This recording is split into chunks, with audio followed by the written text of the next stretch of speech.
Hey, hey, hey, what's up, fam? What's good? What's good? Reverend Tawana, aka Reverend T, is in the building today, having an impromptu pop up for Tuesdays with Tawana. So I'm hoping you can join because this is truly a celebration on today. Hey, mother. Always good to see you. Always grateful that you can join. So, on today, on this Tuesday, we are gathering together. I could not let this Tuesday go by without joining together in community on this Holy Week, this Passover. I believe it's a Muslim sacred space as well. Forgive me for not recalling the name, but yeah, it's God is calling us to something. Dr. Nakia Robert posted. This is a time for us to just take in the moment. You know, hey, what's up, Tony? Glad you're here.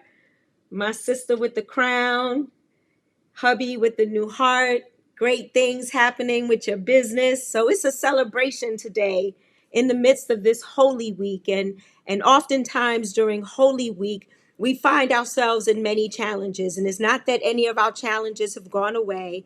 George Floyd's murderer is still on trial, I believe. I have not watched it, haven't heard anything. We're still in the midst of a pandemic, even though we are getting our vaccines. We still got to stay protected and wear our masks. We're still going through racial stuff. But for this moment right here, it's time to celebrate. It's a celebration. Please hear me when I tell you it's a celebration. I talked to my children today. I talked to my sisters today. I talked to my mother in ministry today. And it is truly a celebration for this womanist right here today.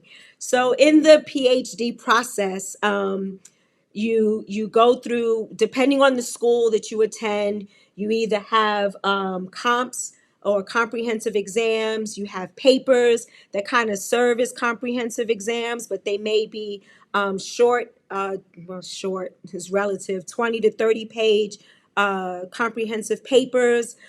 So I've been through all of that. I went to candidacy. Y'all celebrated with me when I went to candidacy. Thank you for the congratulations, Mother and Sister Tony. Appreciate y'all. So, you know, the PhD process is very intense, very involved. It involves mind, body, and spirit. It involves community. It involves research. It involves your own stance. You got to know thyself in order to bring yourself fully to the process.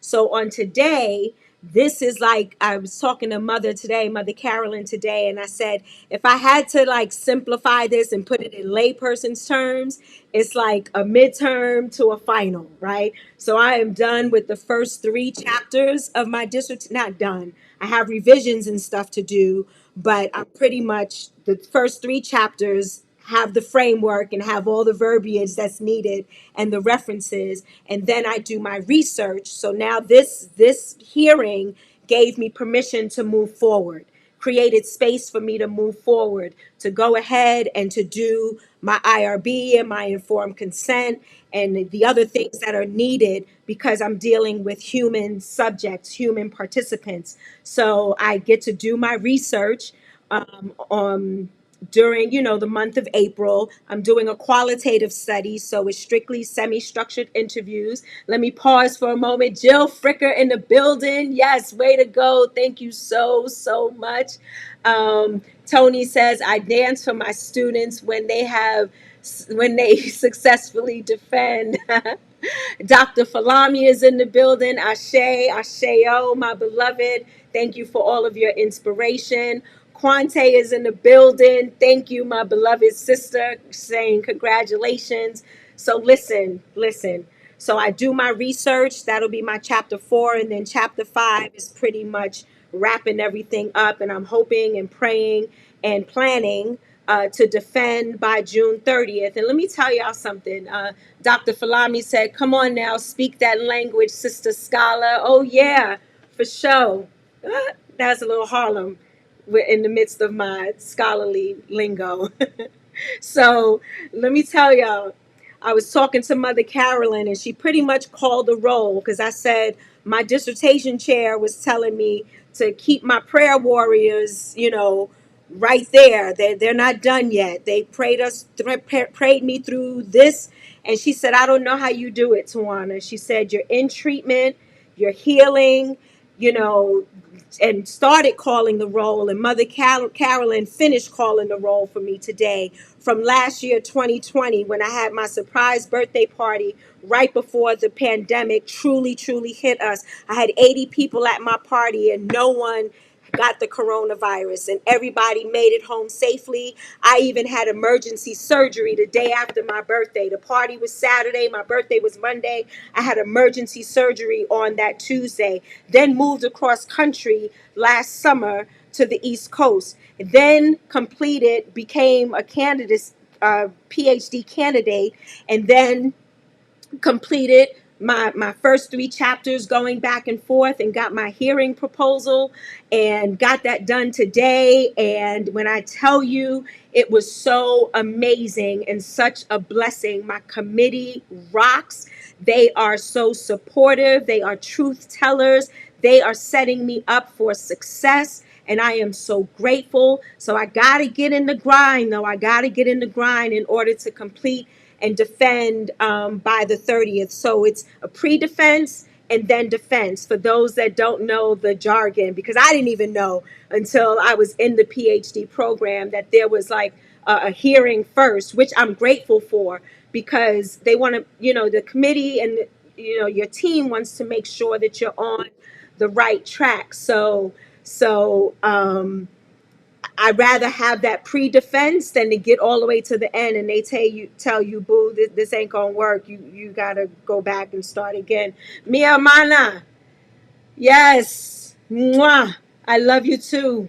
I love you too. You're right with us on this PhD journey. I'm so grateful for my cohort mates and my former cohort mate who is in the building, Dr. Falami, who sent me a text this morning, who called me on yesterday. I mean, my village is strong and powerful, and I'm so grateful for each of you. And I celebrate this not only as an accomplishment for myself, but the work that I do is for me. The work that I do is for my children. The work that I do is for my friends, my family. The work that I do is for my community. The work that I do is for my village and my tribe. The work that I do is for the BIPOC community. The work that I do is for white people to dismantle what they started. The work that I do is for healing for Black people to dismantle and to reframe and to rebuild from all of the heinous and hurt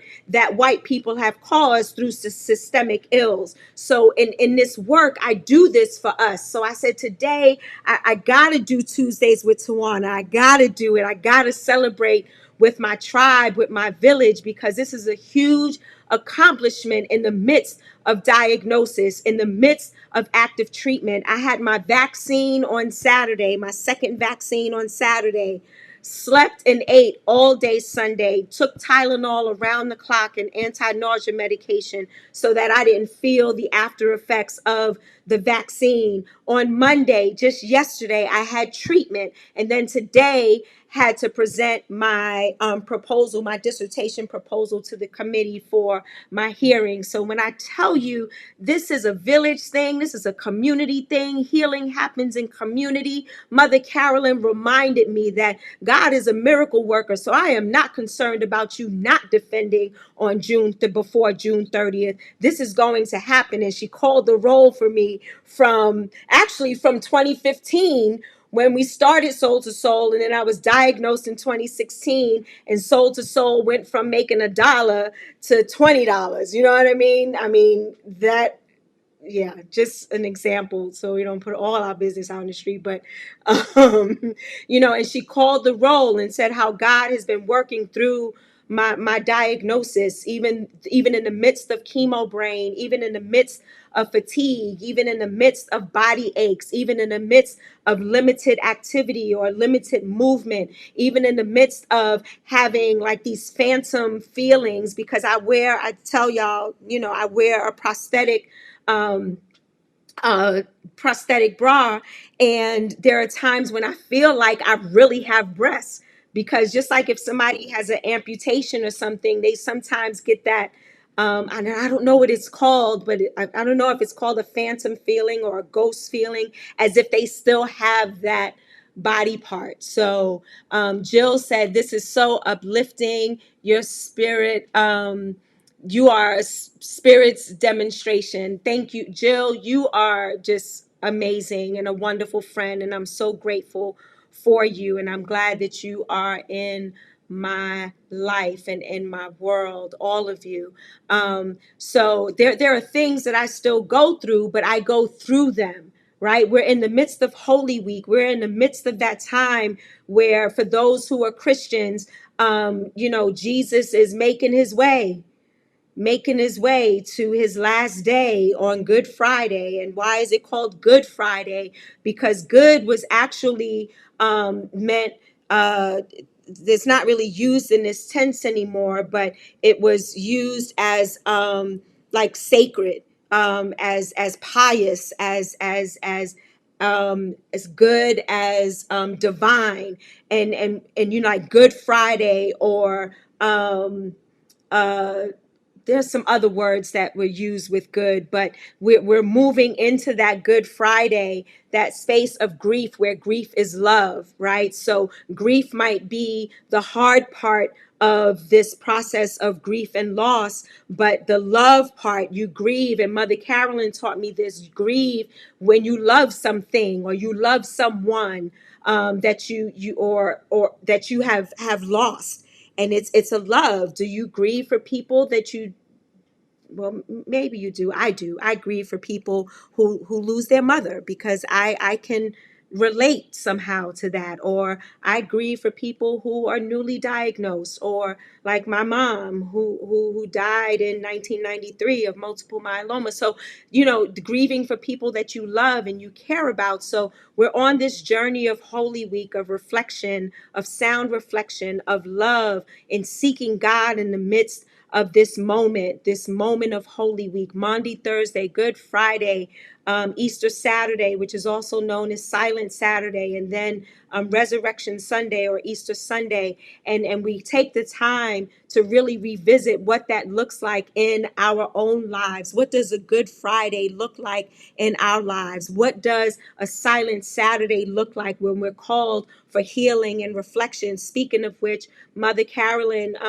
we'll be live on Facebook on Good Friday at 4 o'clock Pacific time, 7 o'clock Eastern time, Woman of the Cross. And we're preaching with the parallel of the last sayings of Jesus and the stages of grief. So you will have 7 phenomenal women who will preach, um, using that parallel from the woman's standpoint of looking at Jesus on the hill called Golgotha, being crucified along with many others. So join us on Facebook Live at 7 o'clock. And then on Saturday, at the same time, we're having a healing service specifically for specific people, but standing in the stead for all. So it's not just a healing service for an individual person, but that individual person's will stand representing those who are grieving, those who have been diagnosed, those who are going through challenging times. And we'll have prayer warriors, and we'll have ritual, and we'll just get together, and we will enjoy this process of healing in the midst of this Holy Week, as it comes to a culmination on Sunday. So for those of you who are not Christian, who practice Judaism or Islam, we share in this love, in this journey, in this Passover, in this blessing. We share this moment, this sacred moment with you, because it's a celebration. It's a celebration for us to look beyond the challenges that we are facing, to looking to the hills from which cometh our help, for our help comes from the divine. We look at our situation, and we look beyond our situation, because I always talk about what you focus on expands. If I focus on my cancer will expand. But if I focus on the healing, my healing will expand. And healing does look different in situations and circumstances. So this is what my healing looks like. My mother's healing looked different. My father's healing looked different. But it's all healing nonetheless, because now I get to have a relationship with my mom and dad that goes far beyond this physical body, this limited resource, right? So now I can talk with them in a divine manner and in a spiritual manner, and have a closer relationship with them. Please don't think that I didn't start this day with this proposal, hearing dissertation proposal, without getting on my knees and burning with some palo santo, and praying and speaking my mother's name and my father's name very clearly, thanking them for planting and imparting the importance of education from when I was a toddler. Because some of you may not know, and this is a huge accomplishment, huge, big, major. I skipped the first grade. I went from kindergarten to second grade because I was reading on a second and third grade level, doing math at a second and third grade level. So this education was imparted in my life and in my world when I was a toddler, as far back as I could remember. Kenneth Hammond is in the building. Yes, yes, yes.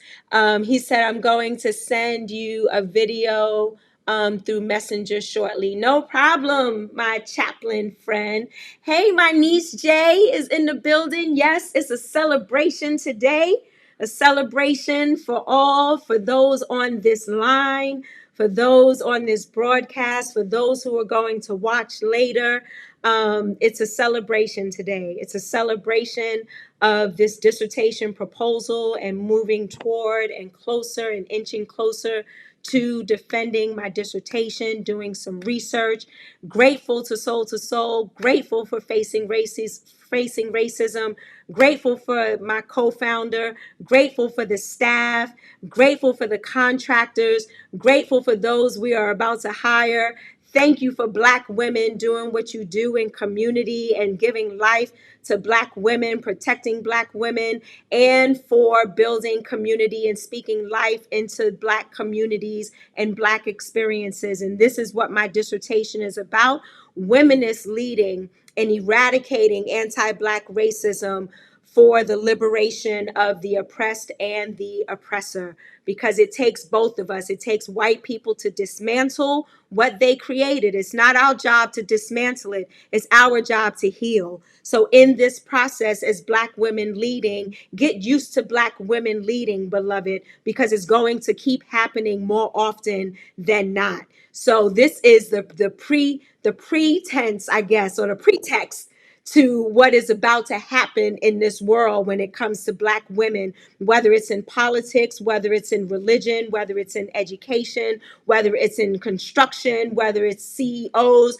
of small business, of large business, of Fortune 500, whatever. Get ready, because Black women aren't having it anymore. We are sick and tired of being sick and tired. And for our brothers, for our brothers, for our brothers, for our brothers, keep rocking and doing what you're doing. And we need you to protect Black women.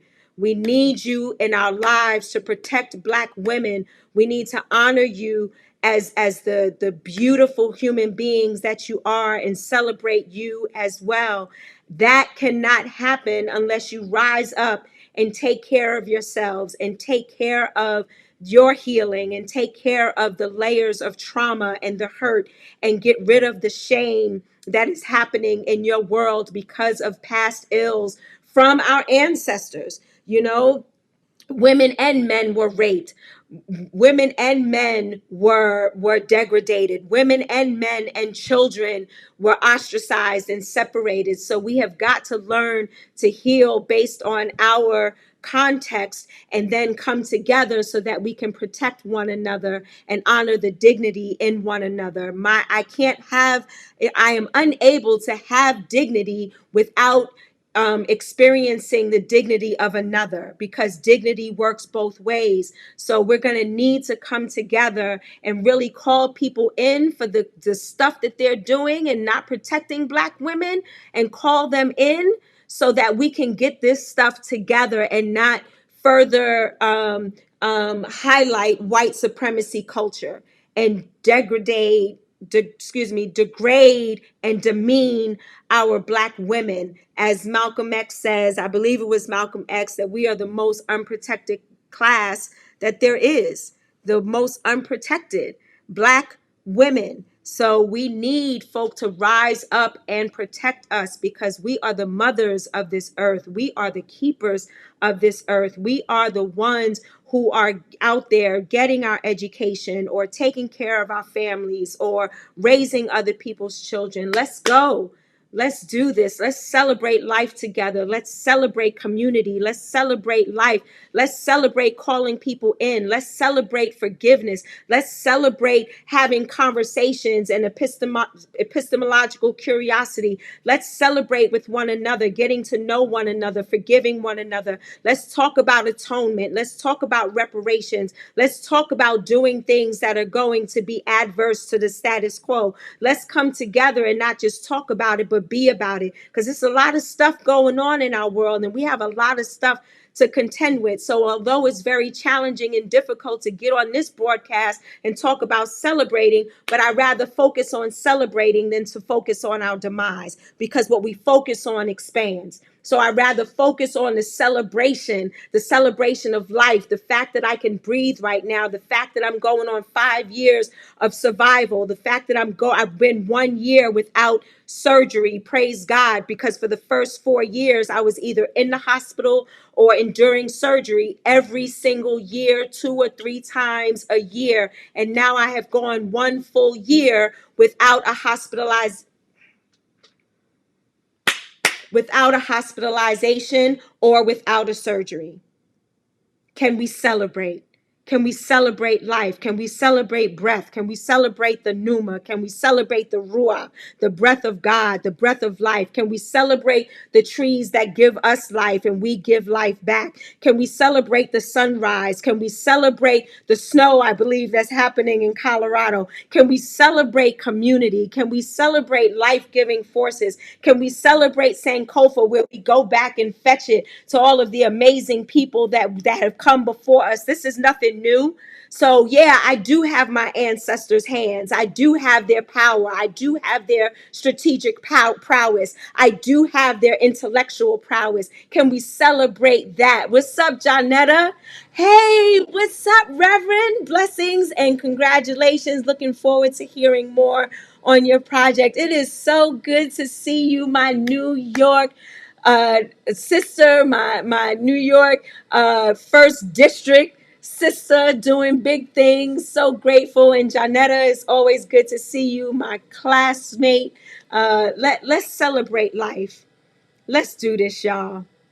Let's do this. Even in the midst of our situation and in the midst of our strife, let us take this week to truly reflect and to celebrate on who we are and who we be, and defining who we are, and not letting white supremacy culture define who we are. See, white supremacy culture told me that I couldn't go to college because I had a daughter at 16 and I couldn't go away. So yeah, but I still ended up going to St. John's University, ended up leaving St. John's University after 4 years, 30 credits short of my graduation, because my mom fell ill in 1991 and I had to be her caregiver, plus care for my daughter, plus care for my beautiful younger brother and sister who my mother adopted because she was a foster parent for 15 years. But white supremacy culture said that I couldn't do it. White supremacy culture said that I couldn't work in the corporate world and work my way up for 15 years. White supremacy culture said that I shouldn't be getting my PhD right now because there was a time when we weren't even allowed to learn and read. But if I can look at people like Ida B. Wells or or Toni Morrison and Maya Angelou and Zora Neale Hurston, and look at all of their educational acumen. And we're not talking about meritocracy, but we're talking about just education for ourselves so we can heighten our consciousness and our awareness, and we don't fall for the okie doke that white supremacy culture is trying to tell us, that we're less than, that we're not good enough, that we're not pretty enough, that we're not smart enough, that we're not creative enough. And we have proven that tenfold over the years, because we're still here. Y'all tried to take us out of here, but we're still here. We're not only surviving, but we are thriving. We are doing big things, and now we just got to do big things for community. That's what's missing, the connection in community. So this is why I do what I do on Tuesdays, to try to build a language that'll foster a community. And community doesn't mean that we're always skipping through the tulips now, because there's some of us in community that need to be put on pause for a minute. We're not trying to throw you away. Well, I'm not. Let me speak for myself. I'm not trying to throw you away. But I do want you to learn from any missteps or mishaps or mistakes. And I want you to atone, and I want you to repent, and an apology. And we've talked about this before on this broadcast, that apology has to come with some sort of factual information that it's not going to happen again. So I apologize if I hurt you is not an apology. I apologize when I hurt you, when I did this, and I am not going to do this. I am going to seek help so that the next time something like this happens, that I don't cause harm to my beloved. That's an apology. That's atonement. That's repentance. When you can name that thing. I talked about in my proposal hearing today, like if I have a cut and a broken leg, I got to know what a cut is. I got to know what a broken leg is, because for my cut, I might need a suture specialist, or for my broken leg, I might need a cast, but I don't need stitches down there. I need stitches up. I need to know what that injury is. I need to know what that hurt is. I need to know what that is and how to address it and what's the remedy for it. And if I don't know, if I'm not raising my consciousness and my awareness, and I don't know, then I'm treating the thing with the wrong thing. And this is how we get into trouble. And this is how we have a breakdown in community, because we don't have the language to address the particular thing that we are going through. So if someone is out there causing harm to our Black beloveds, we have to have the language to show love and to build trust and forgiveness for our Black beloveds, if they are ready and if they want it. And if they're not ready and if they don't want it, then we set them up for success, and we walk away without disdain in our heart, because forgiveness is more about us than it is about the other person. So when I talk about let's celebrate, oh, we've got to learn how to celebrate life, beloveds. We've got to learn how to celebrate the moments in our lives. We've got to learn how to celebrate the little things and the big things and everything in between. We've got to learn how to celebrate who we are, the amazing, beautiful, divine, creative, brilliant people that we are. We've got to learn how to celebrate even when white supremacy culture is trying to tell us otherwise. We've got to learn to celebrate and hold on to that, knowing who we be, defining ourselves for ourselves, like Audre Lorde says. Otherwise, we will be crunched into other people's fantasies of us and eaten alive. Nah, we're not having that. We're going to lift as we climb, as Mary Church Terrell said, for the National Association of Colored Women, with Mary McLeod Bethune and Ida B. We got to learn how to do these things and define a celebration for ourselves, celebrate who we are, celebrate the skin that we're in, celebrate the size, celebrate our challenges, because our challenges can lead us toward something beautiful. When a plant grows from the ground, they have to break through the seed and break through the dirt and then get the sunshine and the rain in order to grow. So that's what we have to learn to do. Celebrate each moment that's going to bring us to that epitome of growth, that epitome of healing, that epitome of community, that moment where we can all celebrate together.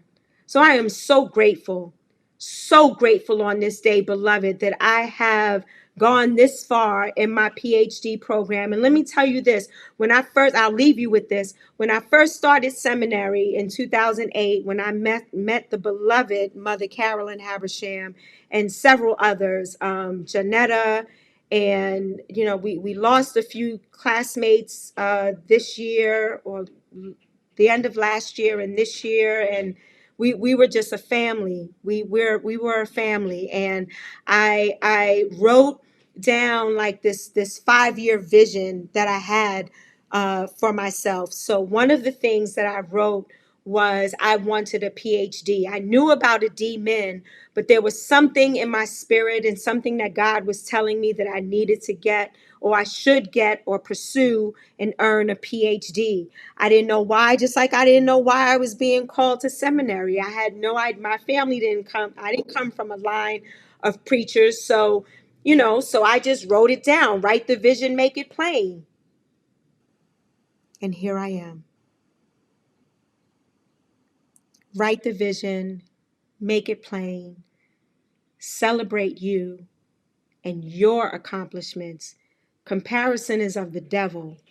So if you are janitorial personnel, be the best janitorial personnel you can be, and I honor you.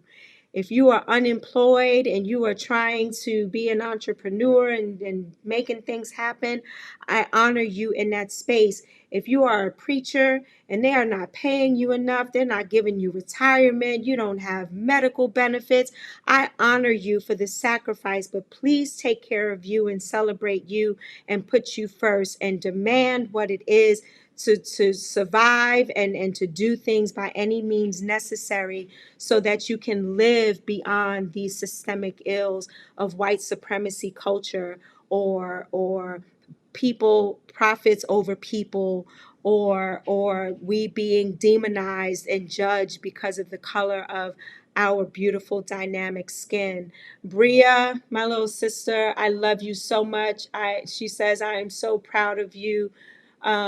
Sis, you are my inspiration. Well, so are you. Each of you have been an inspiration in my life, and I would not be here if it were not for you. For each one of you, you have said something or done something or prayed a prayer or something. You did something in my life to bring me to this point, along with my children who just don't do Facebook. But they are truly, I tell this story all the time. My daughter saved my life when I had her at 16. I could have made other choices where I wouldn't be here right now. I should be dead, sleeping in my grave. But God made my enemies behave, gave me my daughter, and gave me something to live for and something to love until I learned how to love myself when I went to seminary. So Regina Groff, the Reverend Dr. Regina Groff is in the building. Hallelujah. Yes, let us celebrate. Hallelujah. Let us celebrate.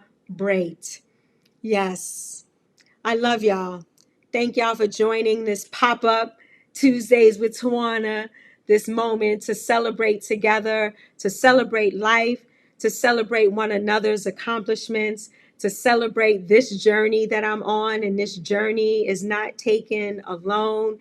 This journey has been a journey with all of us together. And I am so grateful for this accomplishment. And I'm glad I made it through this broadcast without boohoo crying. I done did the boohoo crying already, even with my dissertation chair, because she was so loving and just so amazing and so encouraging. Yeah, I'm glad I made it through, and I'm glad you joined me today. So I love y'all. Let us celebrate. Let us build community together, one broadcast at a time. This womanist loves you. This womanist wants to lift as we climb, This womanist wants to eradicate anti-Black racism. This womanist wants to love beyond measure. This womanist wants to forgive. This womanist wants to bring us all together to a space of healing. This womanist wants to be as womanist as I can be, with my dark skin, with my diagnosis, with my locks. My mother Carolyn said, I'm the only person probably in active treatment. Well, not the only, but one of the very few in active treatment whose hair is growing and not falling out. Y'all remember when I didn't have any hair. Y'all remember when I didn't have any eyebrows. My eyebrows are coming back. So God is a miracle worker. God cares. God cares for you. God cares for me. Spirit cares. Universe cares. Community cares. There's healing in community. And let us continue to do that, beloveds. I love y'all. I love y'all to the moon and beyond with unconditional positive regard. Remember that. Remember that. Remember, we are community and we define ourselves for ourselves. And we are going to get through this pandemic. We are going to get through this racial uprising. We are going to get through the degradation and the demeaning of Black women. We are going to protect Black women for ourselves until other people begin to come and protect us.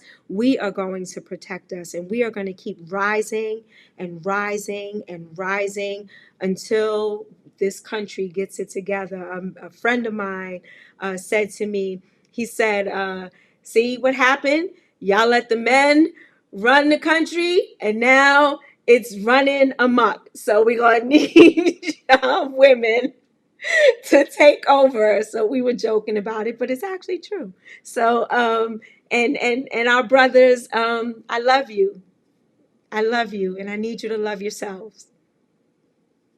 I need you to love yourselves so that you can love Black women and protect us. We deserve it, even if we didn't deserve it. That unconditional positive regard, yeah, we need to make that happen, brothers. All right, y'all, I'm out. I could keep going for days, when I'm on this steroid high. And I just, presented my dissertation for proposal, and it was accepted by my beautiful committee. I could go on for days, but I love y'all. I'm out. Y'all take care of you. Wear your mask. Wash your hands. Get vaccinated if you choose. I'll be fully vaccinated in a couple of days, and I'm so excited. So take care of you. That's what's most important, whatever that means. Take care of you. I love you. Peace.